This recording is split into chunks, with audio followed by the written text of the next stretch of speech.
Yo soy la responsable del Instituto de Formación para el Aprendizaje y la Cooperación de la OEI, de la Organización de Estados Iberoamericanos, y en nombre de la organización les quiero dar la bienvenida a todas las personas, ¿no?, que nos están acompañando a la masterclass que nos convoca en el día de hoy, llamada Agenda Internacional de Desarrollo como respuesta a los retos globales, la sostenibilidad, que presentamos desde OEI también junto a la Universidad de Salamanca, en España.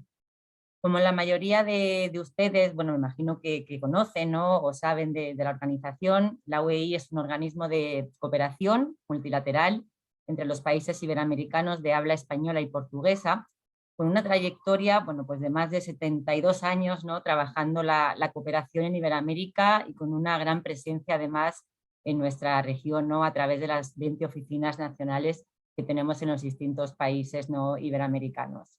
Es por ello también que desde el Instituto de Formación quisimos incluir y destacar una escuela formativa específica y prioritaria en temas de cooperación al desarrollo, donde uno de los temas principales es la Agenda 2030 y cómo ésta responde también a los desafíos presentes, ¿no?, sobre todo más aún después de haber vivido pues una situación de pandemia, unas características también similares y las consecuencias que estamos también viviendo actualmente pues en los distintos países de la región, desde sistemas científicos, culturales, educativos.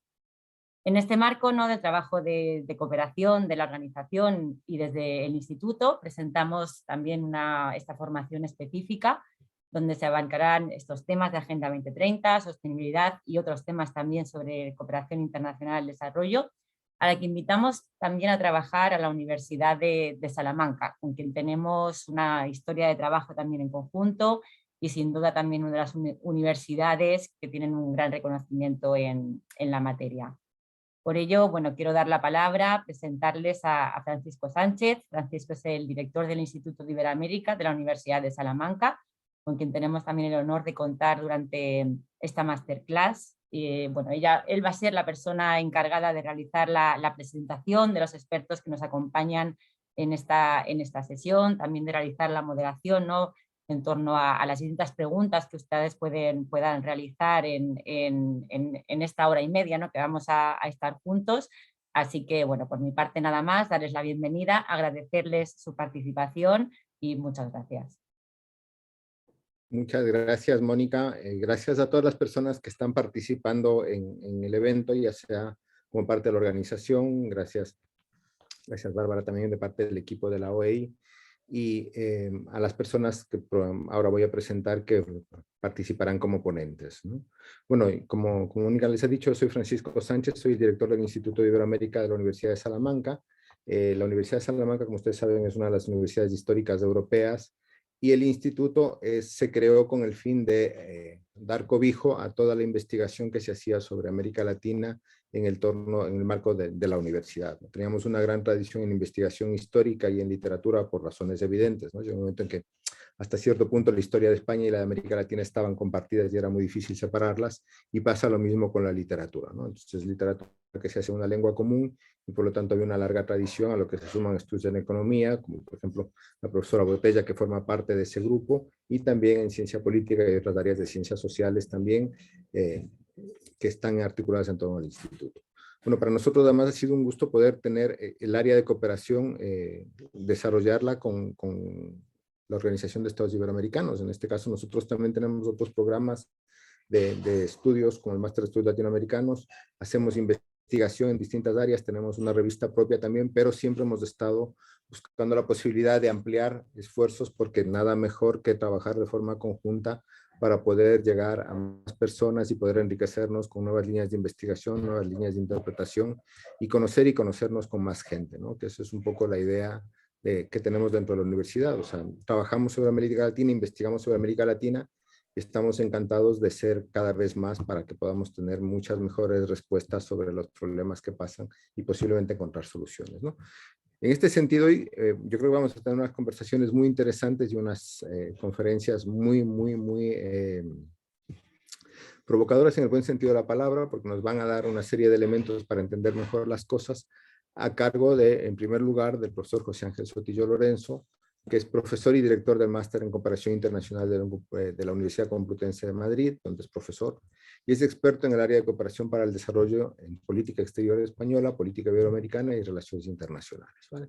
Entonces, ahora vamos a ir en primer lugar con la conferencia del profesor Sotillo, luego iremos con la conferencia de la profesora Botella, la que presentaré, y más o menos distribuiremos los tiempos en función de los siguientes del siguiente calendario, ¿no? Las charlas tendrán una duración aproximada de media hora para finalmente tener una sesión abierta que es de cierta forma el objetivo de esta masterclass, ¿no? No queremos que sea una conferencia magistral únicamente, sino que nos interesa retroalimentar y que nos interesa también irles conociendo y conociendo sus inquietudes.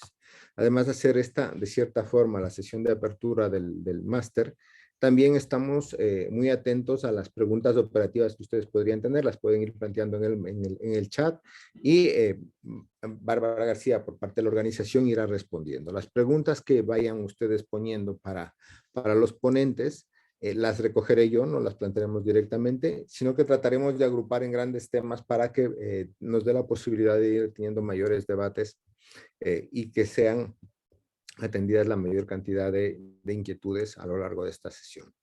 Bueno, y al final habrá una especie de sesión muy pequeñita que será más bien operativa, donde iremos explicando algunas cuestiones más procedimentales y les daremos alguna serie de indicaciones, ¿no?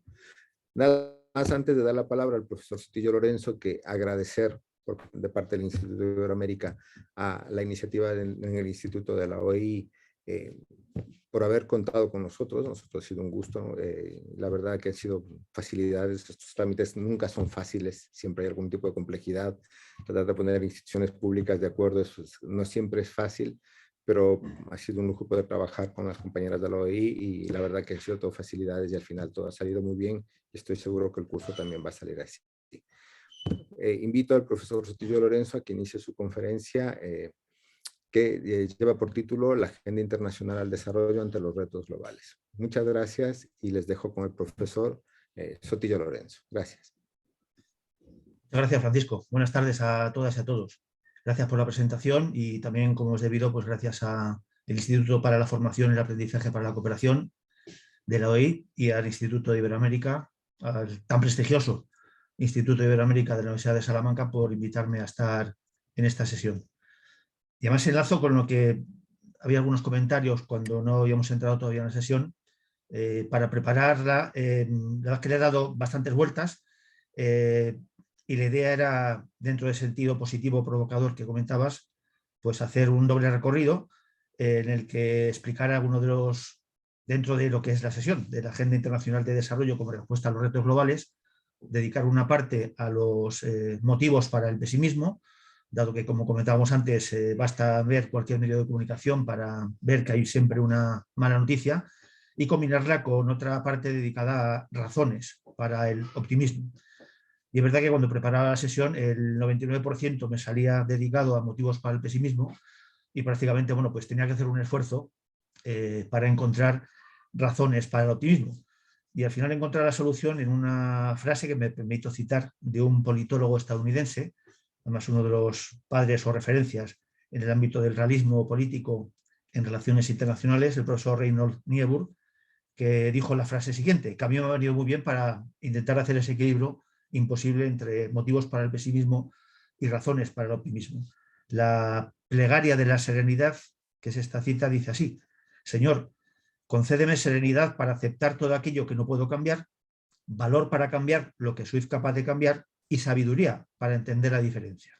Pues espero tener esto último para poder manejar esa diferencia entre los motivos para el pesimismo y las razones para el optimismo. Y entre los primeros, pues si pudiéramos abstraernos y considerar que el planeta en el que vivimos, el conjunto de la humanidad, fuera un cuerpo enfermo que va a acudir a la cooperación para el desarrollo para atender los graves problemas en los que está, por haber el diagnóstico, como creo que compartimos seguramente en cualquier lado de quienes están presentes en la sesión, pues es, eso, tiene bastantes motivos para ser pesimista. Recordemos algunos, o voy a dar algunas pistas que son conocidas, pero así resumidas, yo creo que da sensación de cuáles son los gravísimos problemas a los que se enfrentan las políticas de desarrollo y por lo tanto cuáles son las tareas que nos corresponden a quienes trabajamos en cooperación.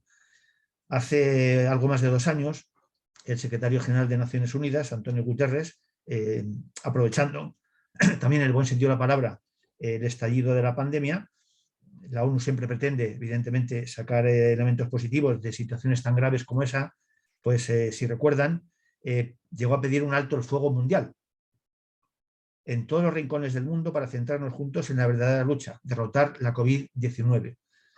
Como creo que es perfectamente conocido, ese llamamiento para alcanzar un alto el fuego mundial fue totalmente desatendido y no solo no se logró un alto el fuego mundial, sino que además hemos conocido más guerras y especialmente la que ahora recorre una buena parte de la geografía europea, aunque esté centrada en la invasión rusa de Ucrania. Por lo tanto, no solo menos guerras, sino en ese caso, pues poco caso al secretario general de Naciones Unidas. Hay varios elementos que nos permiten visualizar y creo que es el diagnóstico que tenemos que hacer para hacer frente con más criterio a esos graves problemas del desarrollo internacional, que en lugar de progresar como veníamos haciendo con dificultades en los últimos años, pues en los últimos años, en los más recientes, estamos retrocediendo, todo lo contrario de progresar. Voy a dar algunas pistas simplemente para hacer ese diagnóstico total y luego intentar centrarme en las razones para el optimismo, que creo convencidamente que las tenemos, por supuesto. De la Escuela de Cultura de Paz rescato que durante 2021 se registraron 32 conflictos armados. Son datos del año 2021. La inmensa mayoría en África y otra parte importante en Asia, además de algunos de menor escala en Europa, América, y recordando siempre la gravedad por la profundización y por el tiempo que lleva del conflicto en Oriente Próximo, en Oriente Medio, con Israel y Palestina. A ello hay que añadir, evidentemente, desde hace unos meses el conflicto en Ucrania, con lo cual la gravedad de ese panorama se incrementa todavía. Según ACNUR, como creo que también es conocido, por primera vez en nuestra historia, nuestra trágica historia, y ese dato no ha sido superado incluso por la Segunda Guerra Mundial, el número de personas forzadas a huir de conflictos, violencia, violaciones de derechos humanos y persecución ha superado la impactante cifra de 100 millones, impulsado por la guerra de Ucrania y otros mortíferos conflictos, y muchos más, bastantes más, millones más, de los que se produjeron a raíz del final de la Segunda Guerra Mundial. Según Amnistía Internacional, en su último informe, aunque tenían más opciones, los gobiernos escogieron políticas y vías de actuación que aún nos alejaron más de la dignidad y los derechos. Más que reducirse sistemáticamente, las desigualdades sistémicas derivadas de la pandemia se reforzaron aún más. Los flujos transfronterizos de suministros y servicios médicos que habrían permitido ampliar el acceso a los cuidados no se materializaron.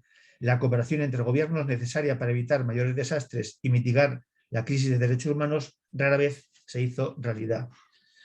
Según el último informe del PNUD, al que seguramente luego la compañera habrá también referencia, titulado nada más y nada menos que Las nuevas amenazas para la seguridad humana en el Antropoceno, ese informe aporta nuevos datos y análisis que demuestran que, a pesar de los avances de desarrollo acumulados durante años, la sensación de seguridad de la población se encuentra por debajo del mínimo en casi todos los países, incluidos los más ricos. Países con algunos de los niveles más elevados de buena salud, riqueza y educación muestran mayor grado de ansiedad, incluso que hace 10 años hacia acá. El año pasado, que son los últimos datos que recoge este informe, a pesar de alcanzarse el PIB más alto de la historia y de la creciente disponibilidad de vacunas contra la COVID-19 en algunos países, la esperanza de vida mundial a nivel mundial se redujo por segundo año consecutivo, con un descenso promedio de 1,5 años si se compara con la tendencia anterior a la pandemia. Según uno de los referentes en estudios de desarrollo, especialmente de desigualdad, Oxfam Internacional, subrayaba en su último informe: las desigualdades matan, la desigualdad es mortal. Contribuye a la muerte de al menos 21.300 personas cada día, o una persona cada 4 segundos. Se trata de una estimación además muy conservadora de las muertes causadas por el hambre, la falta de acceso a la sanidad y el deterioro del clima en los países pobres. Esta agrupación, Oxfam Internacional, subraya además que esa desigualdad derivada de la violencia de género a la que se enfrentan las mujeres y que tiene sus raíces en el patriarcado y los sistemas económicos sexistas está más acentuada que nunca, de forma que sobre las políticas de género son otros elementos centrales en los que tienen que actuar esas medidas en pro del desarrollo internacional. Creo que también hemos conocido, dentro de este marco de referencias, cómo se ha producido el hecho de actuar contra la pandemia de la COVID-19. Por recordar simplemente algunos datos de los que podemos extrapolar también bastantes conclusiones, a mi entender. La primera persona vacunada fue la británica Margaret Keegan, el 8 de diciembre de 2020.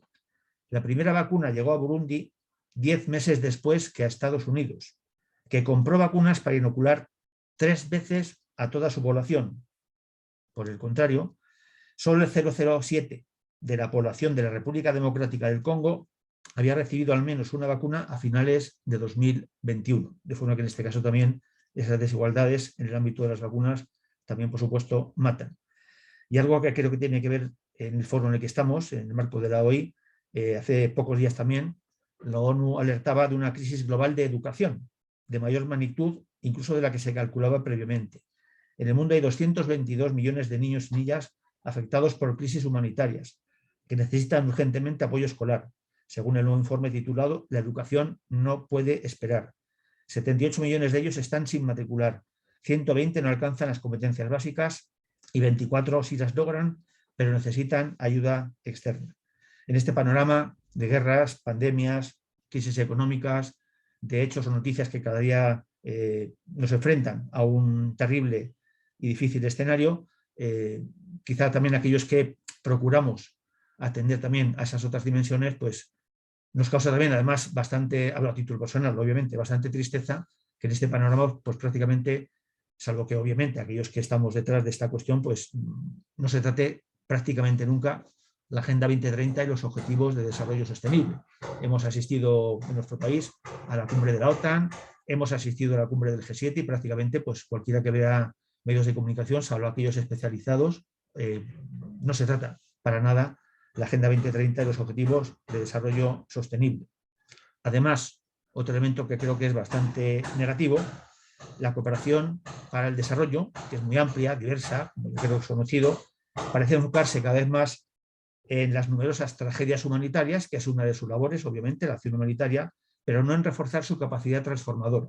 De forma que estamos dejando de lado esa capacidad transformadora de la cooperación para el desarrollo para centrarnos, como es lógico y legítimo, en aquellas dimensiones más trágicas que afectan a una buena parte de la humanidad. Y también yo creo, por hacer balance, antes de acudir a esas razones para el optimismo, yo creo que la pandemia, la guerra, las guerras, nos hacen de nuevo ser conscientes de que somos mejores para detectar problemas que para solucionarlos, a pesar de contar casi siempre con los recursos de todo tipo, materiales y inmateriales, para poder hacerlo. Bien, pues no quería, evidentemente, no combinar este panorama de tragedias que afectan a una buena parte del planeta, o casi todo el planeta, con aquellas circunstancias o elementos que pueden suponer esas razones que creo que tenemos para el optimismo. Recordando también esa famosa frase con la que Dante anunciaba la llegada a las puertas del infierno: abandonad toda esperanza. Los que estamos en esta sala creo que no hacemos caso a ese anuncio. Estamos convencidos de que la cooperación es una herramienta no solo para atender situaciones de emergencia y humanitarias, sino que es una herramienta profundamente transformadora. Y por tanto, eso va a reforzar la capacidad para actuar frente a esos graves problemas. La verdad que muchas veces somos positivos por naturaleza y optimistas por naturaleza. No desconocemos los datos anteriores, pero desde luego tenemos una especie de gen, me permito decir la palabra, que nos permite tener ese afán por superar todas estas dificultades. Recurrimos también a esa famosa frase de nunca desaproveches una buena crisis. Con lo cual, desde luego, si esta es una buena crisis, es una ocasión también de oro para poder aprovecharla. ¿En qué sentido?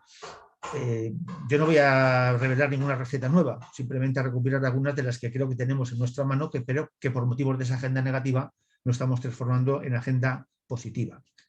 Más y mejor multilateralismo, que debido al egoísmo, al interés de los países más ricos especialmente, en relación a la guerra en la actualidad o las vacunas, pues ha quedado más que demostrada. Y en favor de ese más y mejor multilateralismo había que redefinir, atendiendo también al título de la sesión, una agenda global de desarrollo, revitalizando de nuevo el horizonte de la Agenda 2030 y los objetivos de desarrollo sostenible. Y creo que aquí, aunque seguramente cada uno y cada una tenemos una opción de quién puede hacerlo mejor, a pesar de todas las dificultades, críticas que podemos hacer a cada uno de los gobiernos, instituciones, de cualquier tipo, pues yo creo y sigo confiando en que la Unión Europea, a pesar de una cierta deriva que puedo calificar de militarista, Creo que bastantes gobiernos, o muchos de América Latina, creo que el propio gobierno español, creo que, por ejemplo, la cooperación iberoamericana son de esos elementos que, aunque tengan un presente muy difícil, pero pueden tener y tienen un potencial de futuro para ser referentes en un más y mejor multilateralismo. Creo que lo demostraron en el pasado y creo que instituciones como la AI o otras de la cooperación iberoamericana pueden reforzar ese más y mejor multilateralismo. Han dado prueba de ellos y creo que pueden hacerlo también para el futuro.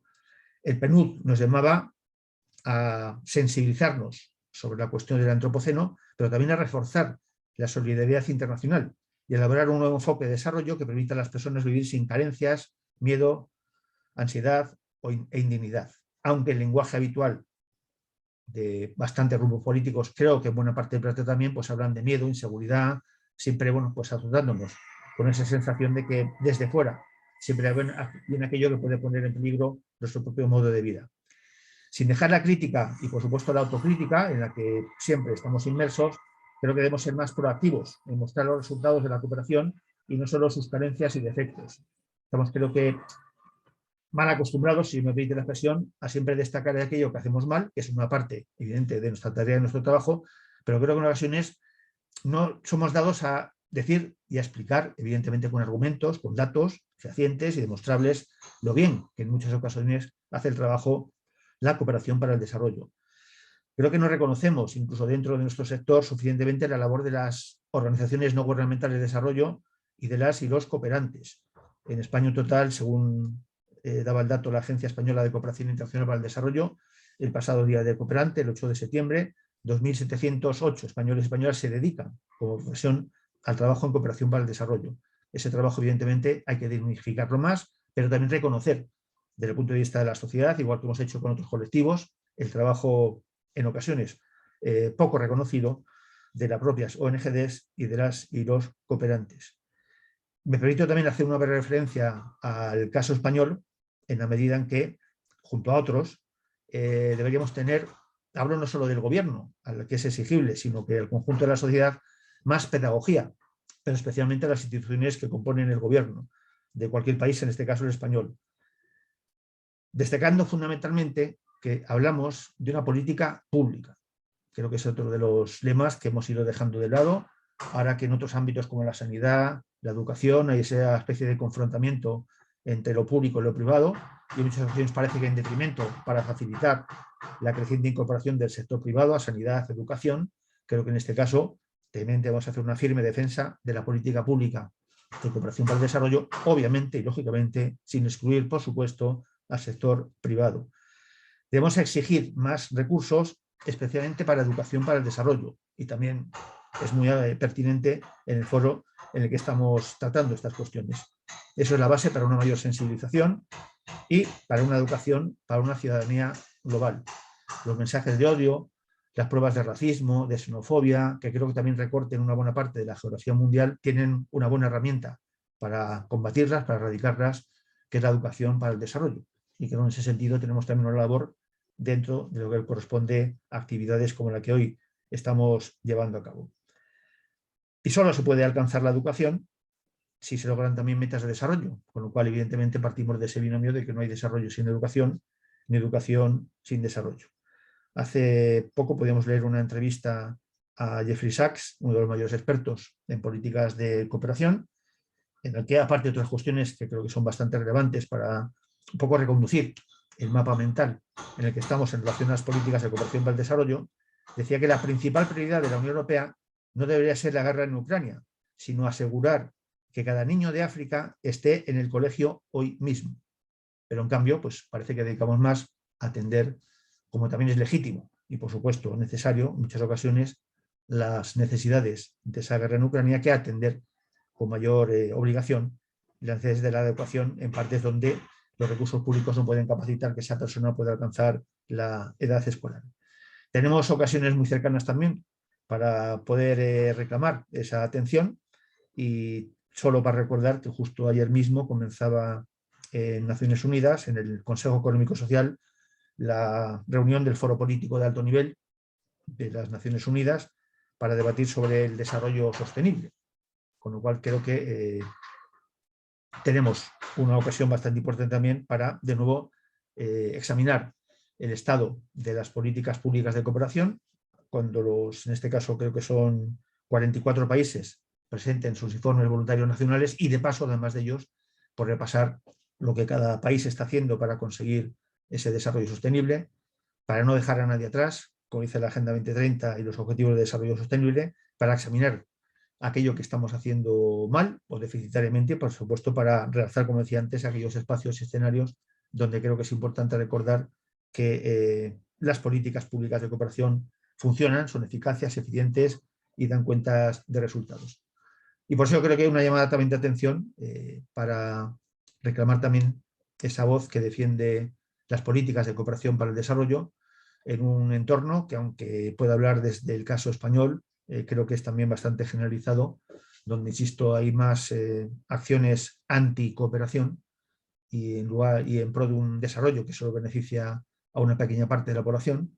Y en cambio, pues parece que aquellos que defendemos esa política de cooperación y un desarrollo sostenible, pues estamos en retroceso, con lo cual yo creo que también aplicar este tipo de medidas no solo va en refuerzo de mejorar las políticas de cooperación para el desarrollo, sino el propio desarrollo y algo que creo que también está en juego en buena parte del planeta, que es la democracia y los derechos humanos. Por lo tanto, cuanto más desarrollo, más democracia y más derechos humanos, y por lo tanto defendamos también esa política pública en favor de la cooperación, del desarrollo, de la democracia y los derechos humanos.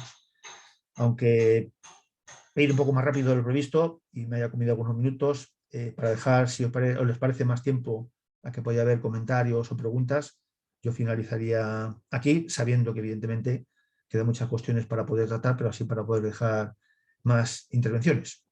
Muchas gracias y buenas tardes.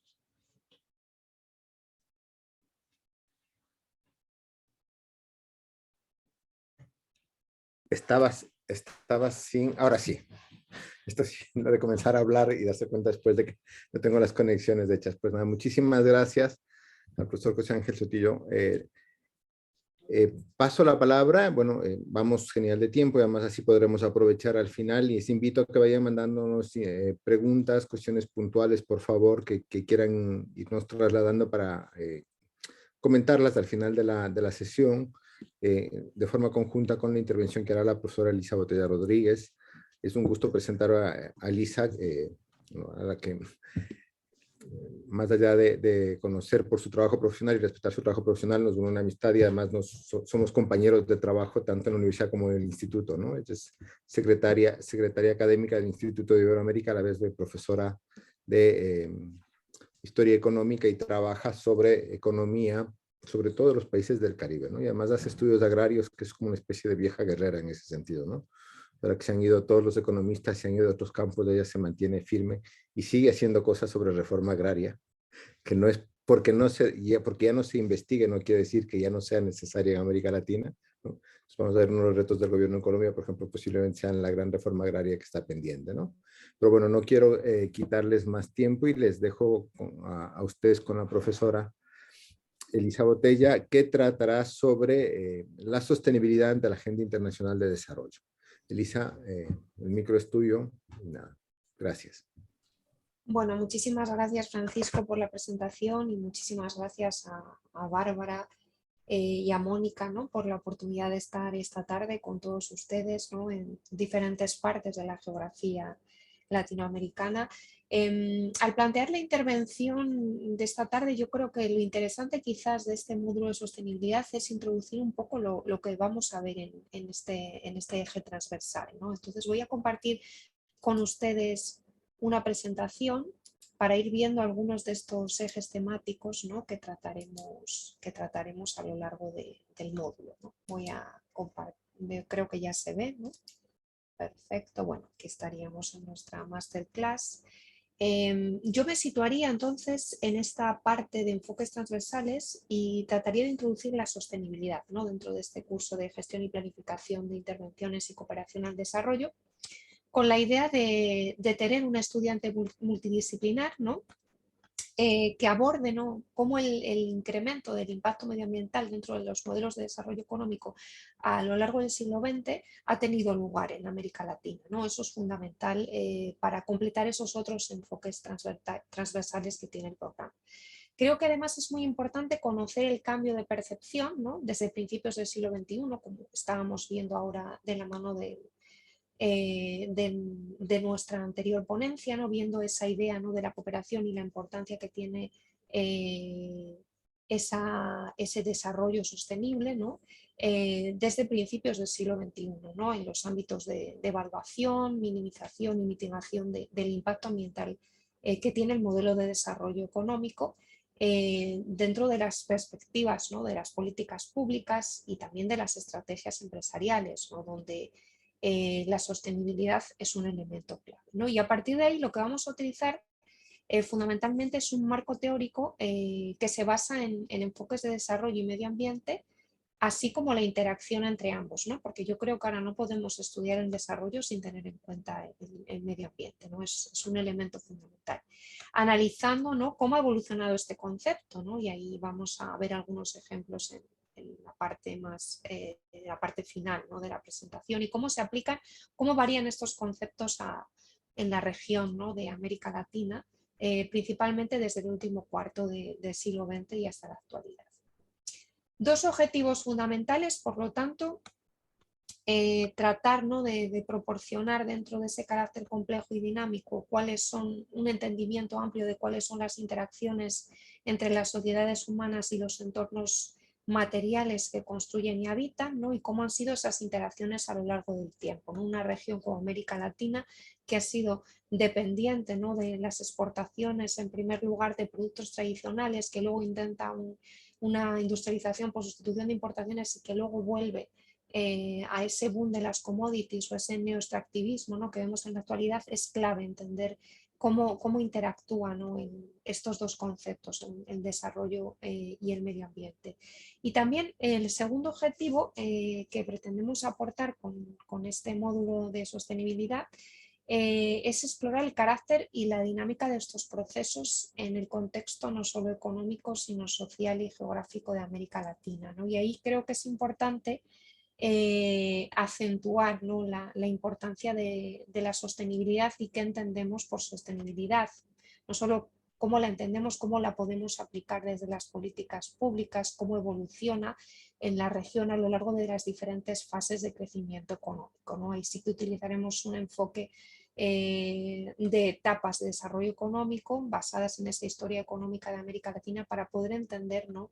Cómo varía cuando surge esa idea de la sostenibilidad y cuando realmente se intenta introducir en la política económica social de la región.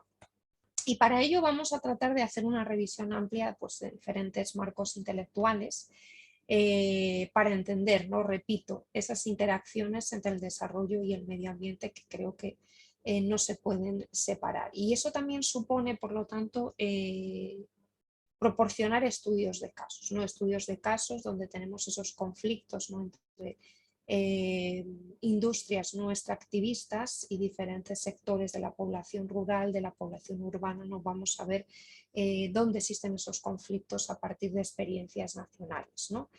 La idea también, por lo tanto, es que al final del curso el estudiante pues tenga una visión sólida, ¿no? de cuáles han sido esas interacciones y por lo tanto sea capaz, ¿no? de hacer contribuciones positivas al discurso político sobre la sostenibilidad como elemento clave de la cooperación en América Latina, ¿no? Y repito, teniendo una visión histórica de esa teoría política y práctica y haciendo especial hincapié en ese concepto del desarrollo sostenible, ¿no?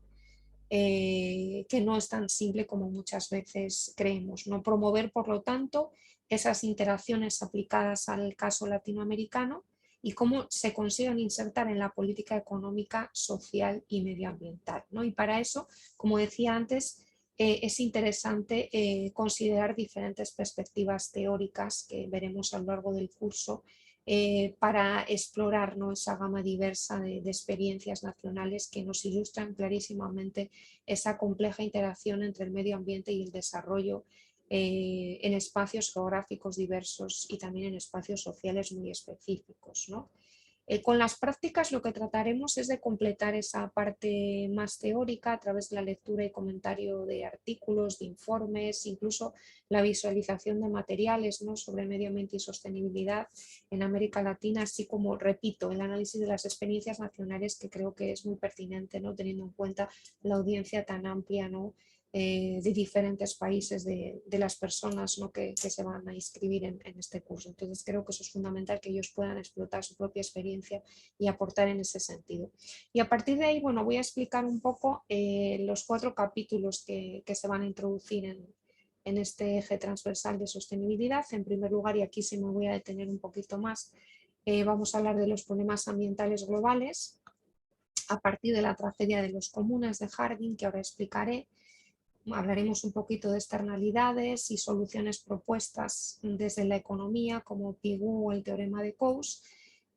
Trataremos de entender el cambio climático no solo desde una perspectiva académica, sino también, como mencionábamos antes, desde la perspectiva de la cooperación económica, de la cooperación internacional, entendiendo, ¿no?, cómo se entiende esa biodiversidad amenazada con problemas específicos, por ejemplo, el acceso a la tierra, el acceso al agua, ¿no?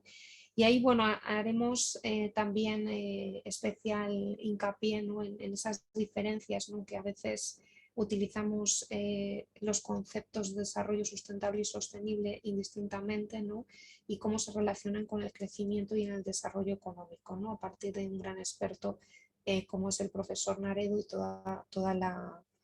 los textos, ¿no?, y la producción científica que José Manuel Naredo nos proporciona a través, por ejemplo, de su página web.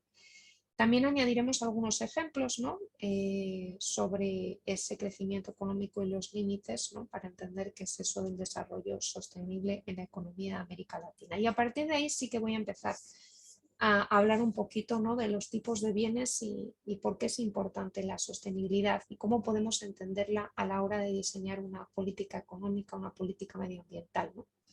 ¿Cómo lo vemos los economistas, ¿no? Pues bueno, tenemos diferentes tipos de bienes en la economía, bienes privados, bienes reservados, bienes públicos, pero lo que aquí nos interesa son los recursos comunes, ¿no?, que no son excluyentes, pero sí son rivales en el consumo, y esos recursos comunes pueden ser perfectamente el aire que respiramos, los peces del océano, el medio ambiente, ¿no? Ahí es donde nos situamos, ¿no? No son excluyentes, por tanto, porque están disponibles sin ningún coste para cualquier persona que los quiera usar, pero sí son rivales en el consumo, ¿no?, porque si nosotros no hacemos un buen uso de estos recursos naturales, estamos afectando el uso que pueden hacer los demás usuarios, ¿no? Por lo tanto, hay rivalidad en el consumo y estamos produciendo una externalidad, un coste externo, ¿no?, que habría que compensar a través de una política económica. Claro, este es el problema, ¿no?, que se plantea para los arquitectos de la política económica, ¿no? ¿Cómo podemos calcular o cómo podemos definir esos derechos de propiedad, o qué soluciones comunes podemos encontrar para gestionar esos recursos comunes que presentan estos problemas de rivalidad en el consumo? Y ahí me gustaría hacer referencia a la tragedia de los comunes de Garrett Hardin en la revista Science de 1968, donde realmente define, ¿no?, cuál es el problema del medio ambiente en el siglo XX, y para ello utiliza esta parábola, ¿no?, de Town Common, considerando esa vida, ¿no?, en un pequeño pueblo medieval donde hay mucha tierra disponible, tierras disponibles para toda la comunidad, son propiedades colectivas, teniendo en cuenta que todos los habitantes de la ciudad viven del pastoreo, ¿no?, llevan allí a sus ovejas, y por lo tanto la propiedad colectiva funciona bien. La tierra es abundante, no hay problemas, siempre que todos puedan obtener toda la tierra para pastar que necesitan. Es decir, en ese momento inicial no hay rivalidad en el consumo, ya que esa tierra, ¿no?, colectiva permite que las ovejas pasten sin ningún coste, no causa problemas, y por lo tanto, pues él menciona en su texto, ¿no?, que todos en el pueblo son felices, ¿no? Pero al pasar los años la población aumenta, ¿no? Y eso supone que si la población aumenta tenemos más ovejas que van a ir a pastar a esa propiedad colectiva. Un número creciente de ovejas y una cantidad fija de tierra van a tener un efecto clarísimo sobre esa capacidad de recuperarse, ¿no? Haciendo que una presión, ¿no?, sobre esa tierra la vuelva estéril, ¿no? Y ahí aparece ese problema, ¿no?, de la tragedia de los comunes, ¿no? A partir de ese momento la cría de ovejas ya no es posible y esa próspera industria o negocio de la lana del pueblo medieval va a desaparecer y por lo tanto muchas familias van a perder su fuente de ingresos, ¿no?, de subsistencia. Bueno, pues esto es el problema, ¿no?, moderno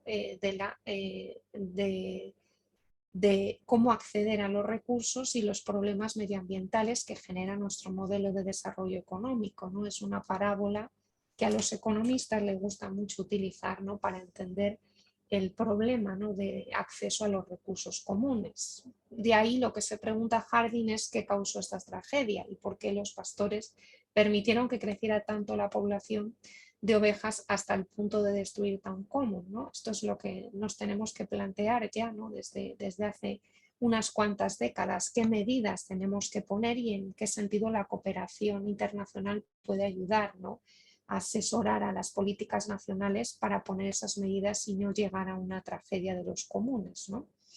Y el problema, ¿no?, es que los incentivos sociales y privados difieren, ¿no? Entonces, impedir la destrucción de las tierras de pastoreo pues depende obviamente de la acción colectiva de los pastores, que si hubiesen actuado conjuntamente anticipándose a ese problema, pues podrían haber reducido el impacto, ¿no?, que tenía una población creciente de ovejas pastando y por lo tanto ninguna familia hubiese tenido que abandonar, ¿no?, su fuente de ingresos, su fuente de subsistencia, ¿no?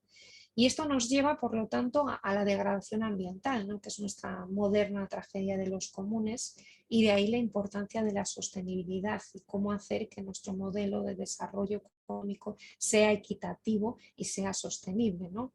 Porque en la sociedad moderna los comunes son los recursos naturales, ¿no?, que son accesibles para todos los miembros, incluidos todos aquellos que no han contribuido a su producción ni a su conservación.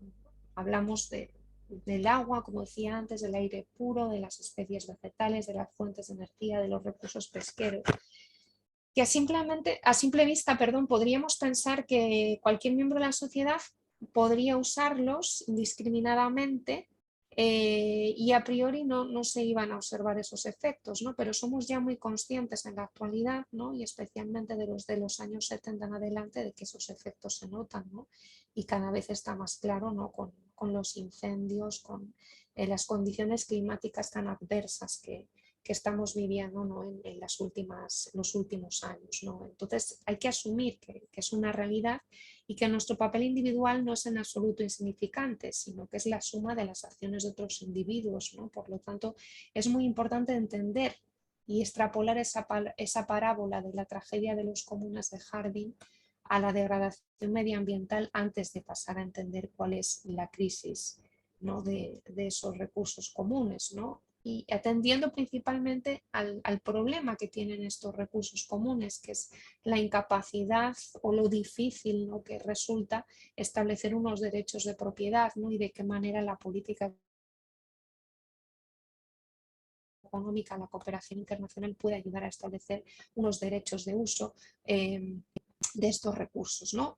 Es un fallo de mercado clásico, ¿no? Cuando los economistas hablan de fallos de mercado, por supuesto existen otros, como la concentración del mercado por parte de determinadas empresas, la desigual distribución del ingreso, pero también la falta de definición de los derechos de propiedad, ¿no? Y eso hace que un mercado no sea capaz de distribuir eficientemente los recursos, ¿no? Y de ahí la necesaria intervención estatal, ¿no? En definitiva, es importante, ¿no?, pensar cómo establecer esos derechos de propiedad y si se puede establecer qué tipo de medidas se pueden establecer para gestionar esos recursos comunes de una manera sostenible. Y creo que ahí es muy relevante la contribución de una de las pocas economistas, Armstrong, ¿no?, que recibió el premio en memoria de Alfred Nobel en Economía, a pesar de no haber hecho su doctorado en Economía, sino en ciencias políticas. Bueno, pues ella desarrolló muchísimos trabajos a partir de esa tragedia de los comunes y acerca de la influencia de la economía y de las instituciones políticas formales e informales y el impacto que tuvieron en la disciplina, ¿no? Entonces creo que es muy importante señalar la contribución de Elinor Ostrom, especialmente cuando señalaba, ¿no? Que no estaba de acuerdo con la presunción de que la administración de gobierno central, los derechos de propiedad privada fuesen la única manera de evitar la tragedia de los bienes comunes, ¿no? Y a partir de ahí desarrolló una amplia trayectoria y una amplia investigación sobre cómo el buen manejo comunitario de los recursos pesqueros, acuáticos, pastizales y bosques ofrecían ejemplos, ¿no? que habían funcionado de gestión de recursos comunes durante cientos de años, ¿no? con muchísimo éxito, y en particular ejemplos en España, ¿no? De ahí no derivó su investigación sobre los valles de los ríos y los canales de riego mantenidos de manera comunitaria y regidos a través de complejas normas que regulaban localmente la extracción del agua de manera comunitaria desde hacía más de 500 años. Bueno, ahí tenéis el link por si lo queréis consultar brevemente, que creo que es fundamental, ¿no? Esta es la parte, ¿no? que tenemos que entender, ¿no? La parte más teórica desde la economía de cómo entender el problema, ¿no? De la degradación medioambiental y de la crisis climática, ¿no? Y sus devastadoras consecuencias, ¿no? Estamos hablando de muchísimas dimensiones, ¿no? Y precisamente, bueno, creo que es fundamental el informe del PNUD, ¿no? Que señalaba antes José Ángel Sotillo, ¿no? para entender las dimensiones de esta crisis climática, ¿no? Y también comprenderla dentro de esa tragedia de los comunes, ¿no? Entendiendo, ¿no? A medida que el coste infinito del cambio climático alcanza niveles irreversibles, pues ha llegado el momento de emprender acciones, ¿no? de todo tipo, y creo que la cooperación internacional tiene un papel muy importante que jugar, ¿no? Podemos ver muchísimas crisis, no solo en revistas académicas o en los informes de organismos internacionales. Creo que también es interesante revisar, ¿no? Literatura más general, ¿no? como todo lo que publica National Geographic sobre la crisis del plástico, la crisis del agua, donde vemos y se explica muy bien esas diferentes crisis y esa tragedia de los comunes del siglo XXI. Me muevo un poco entonces hacia el capítulo 2, dejando un poco esa explicación más general de lo que trataríamos y como parte, ¿no? de la conferencia de cuál es, cómo entendemos desde la economía el problema de la degradación ambiental en la actualidad. Pasaríamos al capítulo 2, en el que analizaremos la industrialización y la revolución verde en América Latina, sobre todo a partir de los años 60, ¿no? Bueno, aquí no me voy a detener demasiado, sí que me gustaría mencionar que es clave, ¿no? entender cómo se aplica ese paquete de la revolución verde, que supone un paso de agricultura industrializada, agricultura convencional, y cómo se enfrenta ese modelo a una agricultura de subsistencia, una pequeña agricultura familiar que tiene un importante papel en América Latina y que además sigue teniendo un importante peso en la producción nacional de alimentos, sobre todo los granos básicos, ¿no? Entonces, bueno, ahí vamos a ver un conflicto, ¿no? entre dos modelos muy complejo a través de diferentes experiencias nacionales y el impacto, ¿no? que tiene esta revolución verde sobre el medio ambiente. Ahí creo que es relevante ver el caso, por ejemplo, de Costa Rica y Cuba como países más pequeños, ¿no? con momentos claves, ¿no? en la historia de cada uno de ellos, desde cuándo se implementa el paquete, qué pasa, por ejemplo, en Cuba a partir de la caída de la Unión Soviética, cómo tiene que pasar por necesidad hacia un modelo de bajos insumos, o el caso, ¿no? de Brasil y México, y cómo se va instalando ese agronegocio, ¿no? a partir de los años 60, ¿no?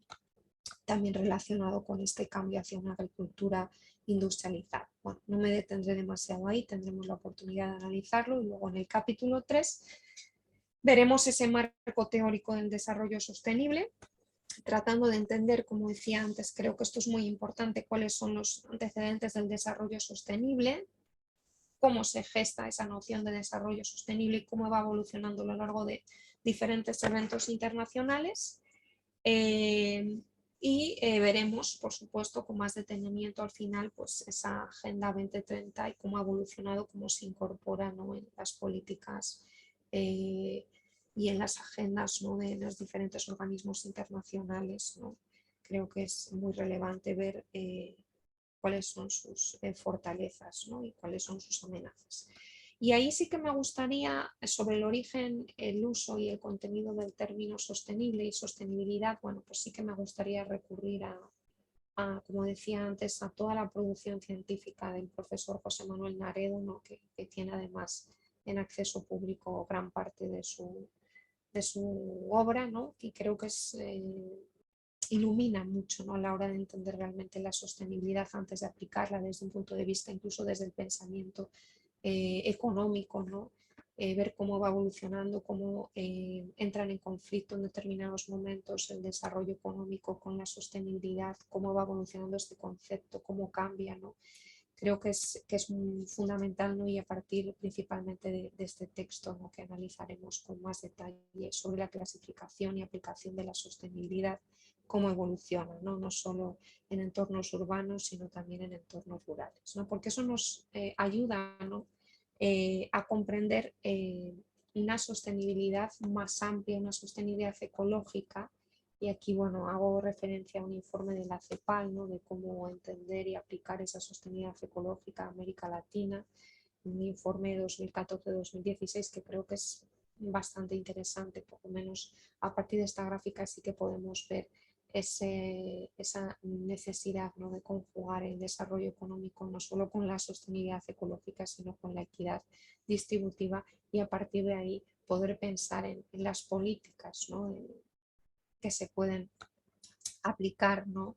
Como reforma fiscal ambiental, eficiencia energética, energías renovables, cambio estructural y protección social, donde también creo que la cooperación internacional tiene un papel de asesoramiento y financiación clave, ¿no? Y bueno, eso supone también en este capítulo analizar, ¿no? Esa historia del desarrollo sostenible, no solo a partir de las lecturas que proponía del profesor José Manuel Naredo, sino las lecturas clásicas, ¿no? de cómo empieza a través de nuestro futuro común esa idea del desarrollo sostenible y cómo se ven esos pilares iniciales del desarrollo económico, el desarrollo social y la protección del medio ambiente, que creo que siempre es importante rescatar cómo llega ese concepto a la cumbre de Río, qué acuerdos internacionales se logran, ¿no? Esos intereses de todos y que se proteja la integridad del sistema ambiental y el desarrollo mundial con esos 27 principios propuestos. Creo que es interesante ver la evolución, ¿no? Cómo se va adaptando ese concepto y de nuevo cómo interactúa con el propio desarrollo económico. Aquí no hablo, por supuesto, de las cumbres del clima, solo hablo de las cumbres sobre el desarrollo sostenible. Después llegaríamos a 2002 con Johannesburgo y ese plan de aplicación, ¿no? con los progresos y las lecciones aprendidas desde la cumbre de la Tierra, donde podemos ver cuáles eran esas metas, medidas concretas, metas cuantificables y los plazos, ¿no? Que merece la pena, como señalaba antes, ir estudiando y analizando en términos comparativos esa evolución hasta la llegada en 2012 de la cumbre de Río, ¿no? Donde ya tenemos dos temas fundamentales, que es la idea de esa economía verde y ese marco institucional para el desarrollo sostenible, ¿no? Que es fundamental si tenemos en cuenta la gráfica anterior de cómo interactúa, ¿no? Esa equidad, desarrollo sostenible y desarrollo económico. Y ahí, bueno, tenemos ese informe, el futuro que queremos, donde vemos un poco esas bases, ¿no? Que luego nos llevarían en 2015 a el desarrollo, ¿no? De esos 17 objetivos para transformar nuestro mundo, ¿no? Con la Agenda 2030 sobre el desarrollo sostenible como una oportunidad, ¿no? Para que los países y sus sociedades emprendan un nuevo camino con el que mejorar la vida de todos sin dejar a nadie atrás, ¿no? Por eso la importancia de la equidad y todos esos objetivos que se basan en hambre cero, salud, bienestar, acceso a la educación, igualdad de género, etcétera, etcétera. Por lo tanto, con un enfoque mucho más amplio y mucho más holístico en el que podemos ver más claramente cómo confluye esa equidad social con un desarrollo económico y un desarrollo sostenible, ¿no? Bueno, eso es lo que quería contaros de ese segundo capítulo. Pasaríamos al capítulo 4, donde sí que trataría, ¿no? de profundizar en estudios de casos y en particular en los conflictos ambientales existentes en América Latina, ¿no? Creo que ahí es importante empezar a hablar de la deforestación y el extractivismo, ¿no? Hasta qué punto el desarrollo económico supone la degradación medioambiental y qué respuestas se han generado desde la política económica, desde la cooperación internacional. El papel que han tenido las industrias extractivas, ¿no? Y ese conflicto con el medio ambiente, por ejemplo, a través del agronegocio, de la minería o del fenómeno del land grabbing, ¿no? Que no solamente se asocia al acceso a la tierra para el cultivo, sino que tiene unas dimensiones mucho más complejas, ¿no? Y que debemos estudiar con detenimiento. Y también en esa parte más de búsqueda, creo que es importante entender qué alternativas hay, por ejemplo, en el sector primario, ¿no? ¿Qué nos dice la agroecología? Autores como Miguel Altieri, Peter Rose, toda esa perspectiva de Sustainable Livelihoods o la soberanía alimentaria, ¿no? que bueno, por parte de la vía campesina supone también un marco claro, ¿no? para las políticas agrarias, las políticas medioambientales y también para la cooperación internacional, ¿no? Como hemos visto desde 2002 y bueno, desde finales de los 90, que es cuando aparece más claramente este concepto muy asociado al trabajo de la FAO. Y de nuevo ahí creo que es importante señalar procesos, ¿no? que aparecen principalmente en los 90 y sobre todo a partir de principios del siglo XXI, como es la denominada transición forestal en América Latina, asociada a los pagos por servicios ambientales, también vinculada a la idea del campesino, pequeño campesino antiecológico, ¿no? Y los problemas de acceso a la tierra en las zonas de frontera agrícola, ¿no? Creo que hay una literatura muy amplia que debe conversar con la parte más institucional, ¿no? Con la producción que hacen en este sentido organismos como Oxfam y otros organismos internacionales que han tratado esta transición forestal, ¿no? Como esa recuperación del bosque y las oportunidades que genera, ¿no? Y creo que ahí Costa Rica, bueno, pues es un ejemplo bastante paradigmático, además de otros conflictos, ¿no? Que se siguen dando entre agricultura y medio ambiente en otros países de la región, tanto centroamericana como México, Brasil, ¿no? También ejemplo de contraste de dos modelos agrarios que merece la pena estudiar un poquito en profundidad. Y bueno, yo creo que además añadiremos, ¿no? A todas estas partes teóricas algunas cuestiones más prácticas, ¿no? Como la lectura, ¿no? De textos como este que vemos aquí, que ya tiene 2 años, pero creo que cuando surge este artículo en el mundo diplomático, vemos esa pregunta de por qué ha surgido el coronavirus y la conexión que existía en la pandemia y la ecología. En el contexto internacional que vivimos parece que esto ya no es tan importante, pero a mí es un texto que creo que le hace pensar al lector, ¿no? Y pensar en la relación, ¿no? No solo entre el desarrollo económico y la ecología, sino también en el impacto, ¿no? que tiene en la fauna, ¿no? El modelo de desarrollo económico que tenemos, ¿no? Y bueno, creo que la pregunta que se plantea en el artículo es muy sugerente, ¿no? Cuando señala, ¿no? Y es hora, ¿no? de preguntarse por qué las pandemias se suceden a un ritmo cada vez mayor y tratar de relacionar el cambio climático, la contaminación y la pérdida de biodiversidad, ¿no? que están conectadas, ¿no? y por lo tanto plantean los retos que debería afrontar el planeta una vez que superemos la pandemia. Estamos en ese momento, yo creo, en un contexto internacional muy complejo, por supuesto, donde parece que los temas medioambientales están pasando a segundo plano, pero no nos olvidemos que eran las prioridades y lo vimos en la cumbre de clima de Glasgow, ¿no? Entonces creo que rescatar este tipo de artículos, ¿no? Y este tipo de ejercicios puede ayudar mucho al estudiante, ¿no? para entender cómo el pasado nos puede ayudar a comprender el presente, y eso es algo obligatorio en mi caso como docente de historia económica.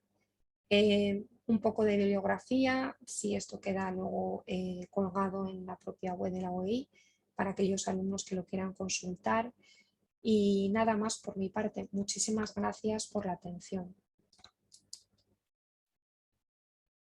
Pues nada, muchísimas gracias. Vamos genial de tiempo para las presentaciones, pues si hay preguntas. Vamos, voy a mirar. Bueno, una de las primeras cuestiones que, si les parece bien, yo voy haciendo preguntas, intervenciones y van respondiendo. Si es que hay alguna pregunta directa, les pido favor que tomen la iniciativa. O si no, si podemos hacer una pequeña intervención siguiendo el orden en el cual se fueron haciendo las presentaciones para tener un criterio de organización, me parece que está bien.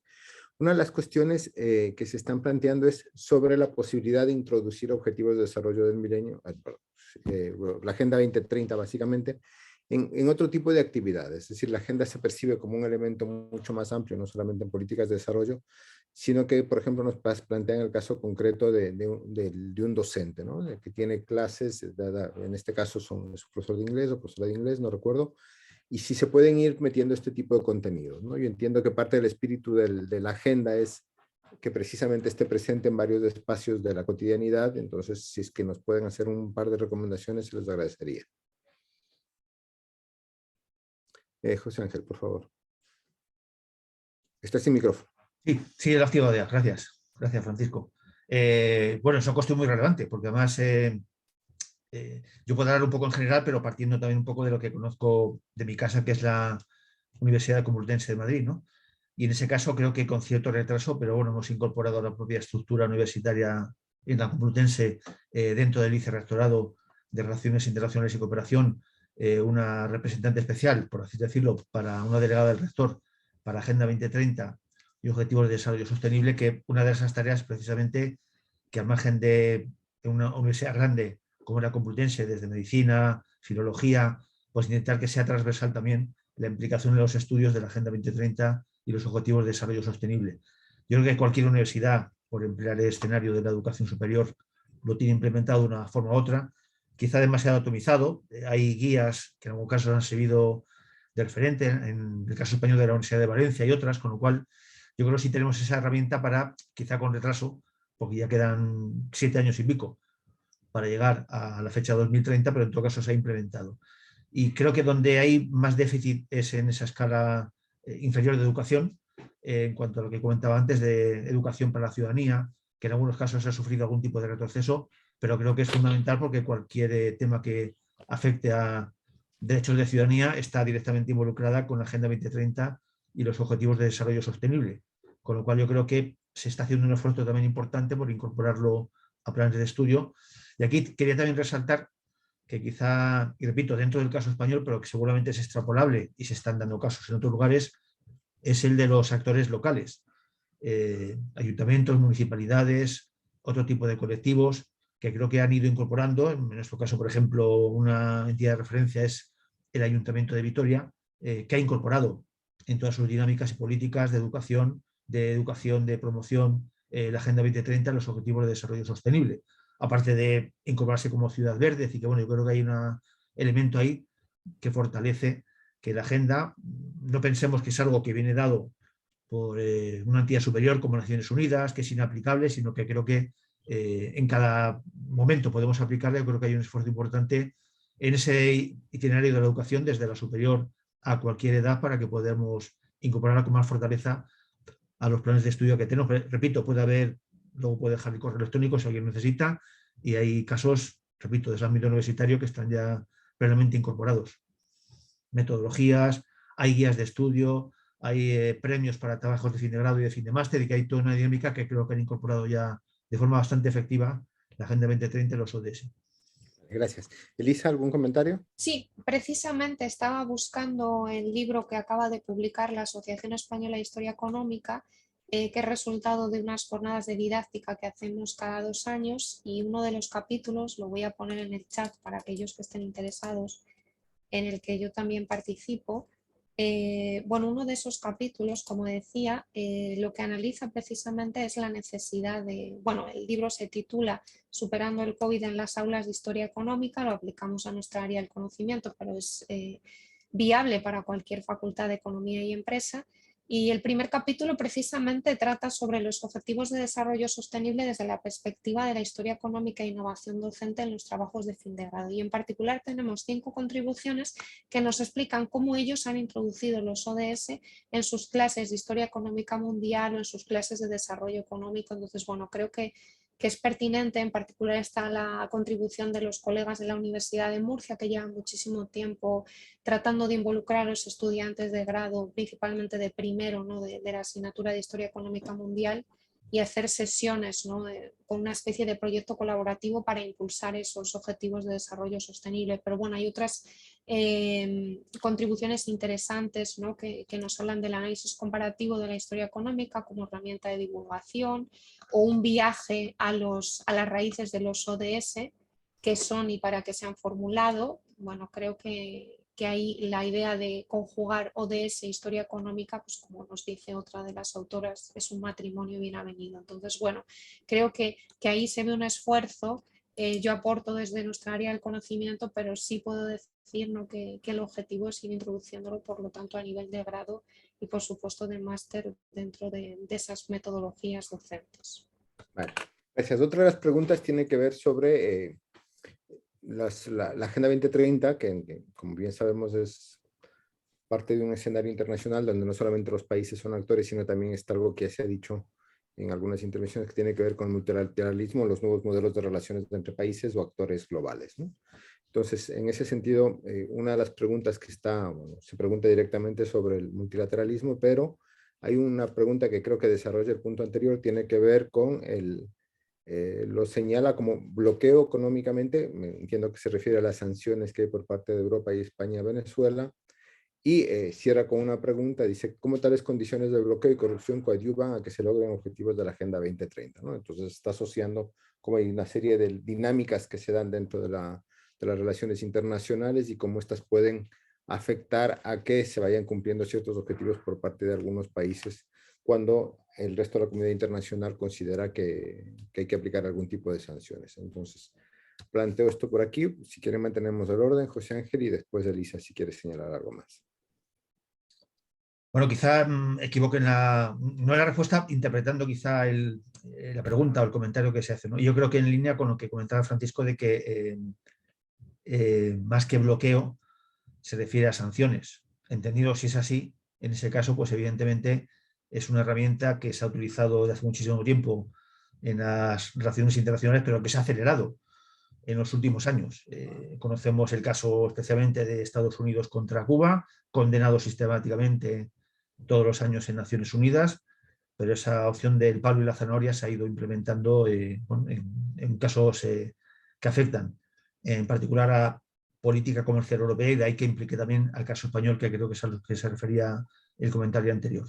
Yo creo que la lección aprendida es que las sanciones casi siempre son negativas, en el sentido de que dan un elemento de fortaleza a quien la recibe, si fuera un gobierno o un régimen autocrático, y sobre todo, yo creo que está más que estudiado, que penalizan a la población, por muy selectivas que sean y por mucho que ahora, en el caso de la guerra en Ucrania, pues esas sanciones no sean contra Rusia, que siempre se trata de guerra, ni contra el pueblo ruso, sino contra aquellos dirigentes que, bueno, que están más alineados con la política del presidente ruso, ¿no? Pero en todo caso, yo creo que las lecciones aprendidas son que cosechan más fracasos que éxitos y que simplemente es una herramienta de poder de quien tiene más capacidad para ponerlo, que aquellos que, insisto, penalizan doblemente el hecho de ser sancionados por sus propios gobiernos en ocasiones y por lo que repercute de imposibilidad de acceso a cierto tipo de productos o de situaciones que se ven, o de viajar o de restricción de viajes que se ven suspendidos por esas sanciones. Y en todo caso, bueno, está vinculado obviamente a potenciar quizá la corrupción, pero vamos, yo creo que en ambos lados, o sea, no solo en el país sancionado, sino seguramente en cualquier otro actor que tenga esa capacidad económica para poder emplear esa herramienta de corrupción en sus relaciones. Elisa, ¿quieres comentar algo más? ¿O cambiamos de tema? Bueno, hay dos preguntas concretas que se están planteando. En este caso, voy a comenzar con la pregunta que se ha planteado Elisa para ir alternando en la pregunta, y después hay una que se plantea directamente para el profesor Sotillo. Para Elisa, ¿qué diferencia existe entre sostenibilidad y sustentabilidad? Y un ejemplo te piden, por favor.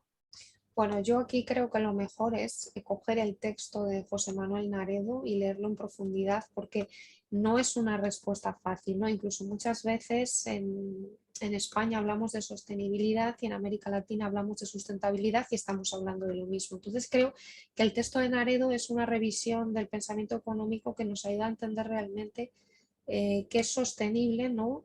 Y qué es sustentable, y vincula un poco ambos conceptos, ¿no? Pero creo que los usamos indistintamente y deberíamos hacer un esfuerzo por homogeneizar, ¿no? Yo creo que lo que señalaba en ese gráfico, por ejemplo, me refiero a la sostenibilidad, ¿no? Pero hay que ver hasta qué punto lo sustentable desde el punto de vista del desarrollo económico sostenible, y eso supone revisar, ¿no?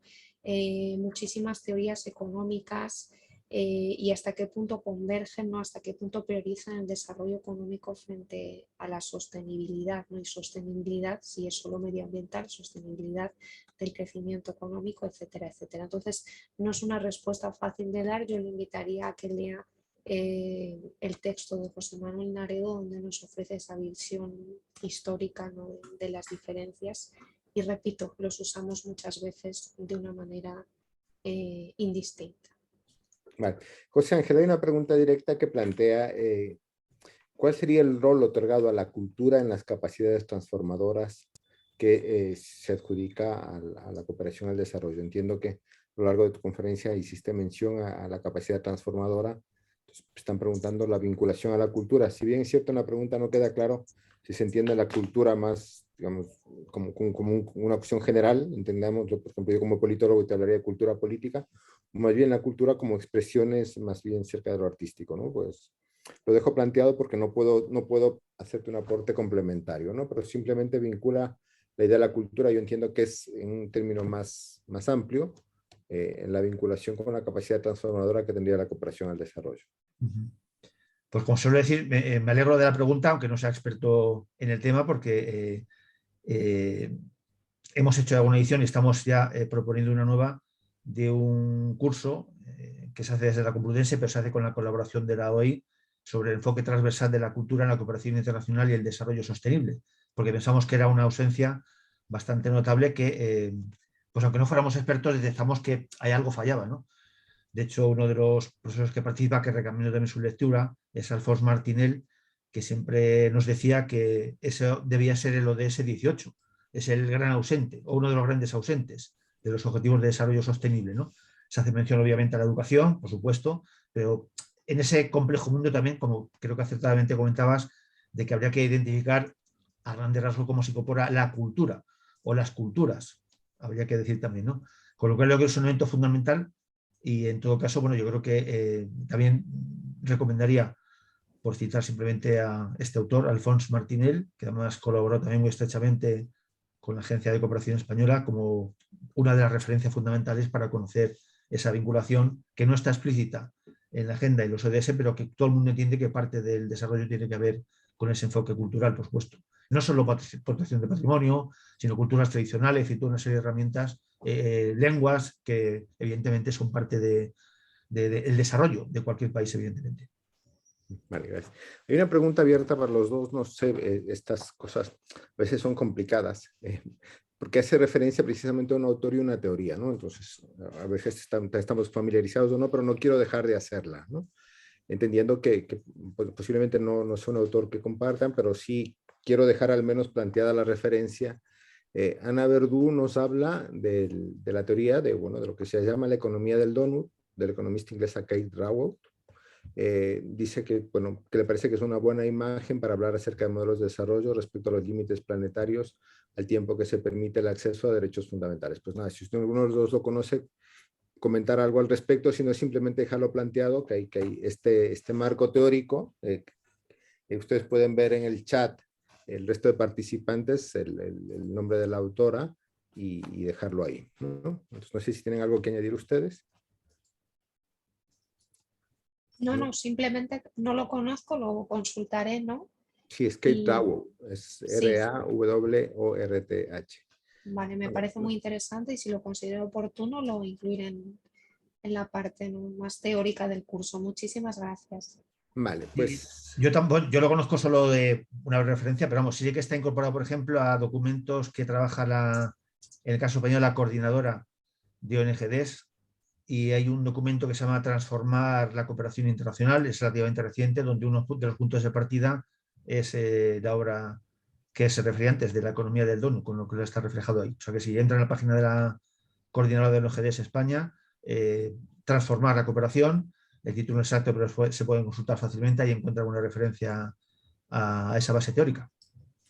Bueno, Sí, veo, perdón, Francisco, veo también que en la página del BVA, que tiene muchos artículos de sostenibilidad, perdón, también nos habla de ello y tiene una reseña bastante interesante que se la voy a pegar por el chat a todos. Vale. Bueno, hay una última pregunta que yo creo que nos puede servir, bueno, como para cerrar este ciclo con ustedes, antes de pasar a la parte más operativa con José Manuel y Bárbara, que preguntan si es que existe algún modelo de país o región o gobierno que sea referente en la aplicación de las ODS de manera integral o internacional, ¿no? O sea, si no estamos buscando algún tipo de modelo como un caso ideal, por decirlo, o alguna experiencia que resulte ilustrativa y significativa, entonces simplemente invitarles a que nos compartan o cuál caso creen ustedes que sea interesante, asumiendo que no se habla de una aplicación al 100% necesariamente, pero que valga la pena como experiencia. Les escuchamos.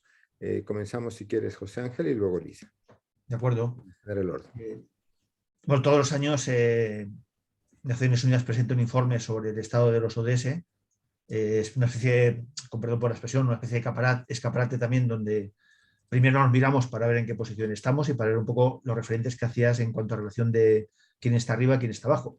No es una competición por llegar más arriba o más abajo, sino simplemente por situar quienes cumplen o incumplen con la agenda y los objetivos de desarrollo sostenible y las metas de desarrollo sostenible, por supuesto, ¿no? Y bueno, la primera cuestión es que ninguno vamos a alcanzarlos.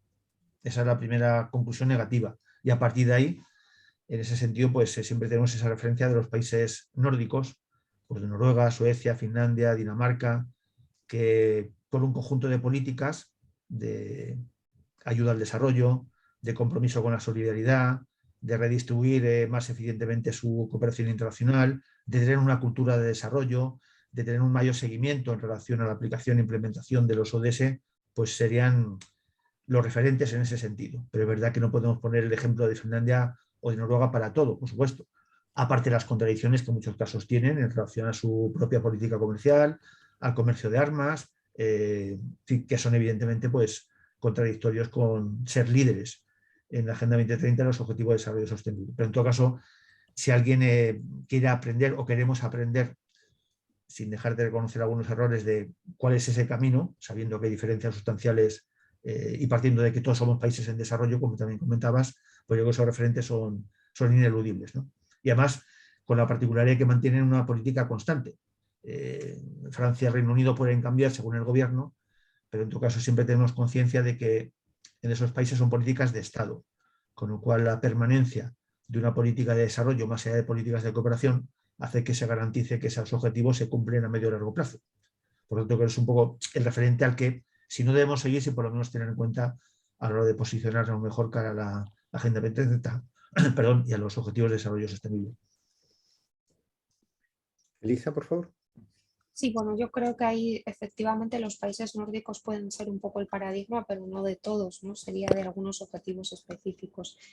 Y para América Latina lo interesante sería consultar también el informe, ¿no?, de la Fundación Carolina, ¿no?, de cuál es el estado y tener en cuenta cuál es el estado de cumplimiento de esos ODS 2030 y tener en cuenta, ¿no?, el punto de inflexión que ha supuesto la pandemia, ¿no?, sobre todo en aspectos de equidad y acceso a los recursos, ¿no? Es un problema de cómo empeoran los problemas estructurales de acceso a los recursos en América Latina. Entonces eso, por supuesto, va a complicar el cumplimiento de los ODS. Entonces es muy pertinente, ¿no? Es muy importante tener en cuenta ese punto de inflexión que ha supuesto la pandemia, ¿no? Y bueno, efectivamente creo que no hay ningún paradigma y que habría que ir analizando. No sé si hay investigaciones al respecto sobre cuál ha sido el grado de cumplimiento de cada uno de estos objetivos. Me refiero a investigaciones académicas en cada uno de los países de América Latina, pero merecería la pena buscarlo. Entonces, muchas gracias por la pregunta. Pues nada, muchísimas gracias. Las Perdón, participaciones. Francisco, si me permite solo un segundo, y por favor, lo que decía la compañera, otro de los escenarios que evidentemente no podemos tratar aquí, pero saldrá por supuesto en el curso, es la cooperación sur-sur, con lo que esa dinámica bueno, ha llevado a cabo un esfuerzo también considerable por implicar la Agenda 2030, los ODS, a países que tradicionalmente considerábamos como receptores y que ahora son grandes protagonistas, incluyendo los de América Latina, en el ámbito de la cooperación sur-sur. Creo que es un esfuerzo a considerar y que tendrá seguramente frutos un poco más hacia adelante. Vale, pues muchas gracias. Sí, efectivamente es uno de los módulos que están ahí. Yo creo que vale la pena dejarlo también planteado para que no se vea porque se vea también que es una cuestión mucho más global y es una red en realidad lo que estamos planteando, la visión que tenemos desde este curso. Bueno, tenemos dos,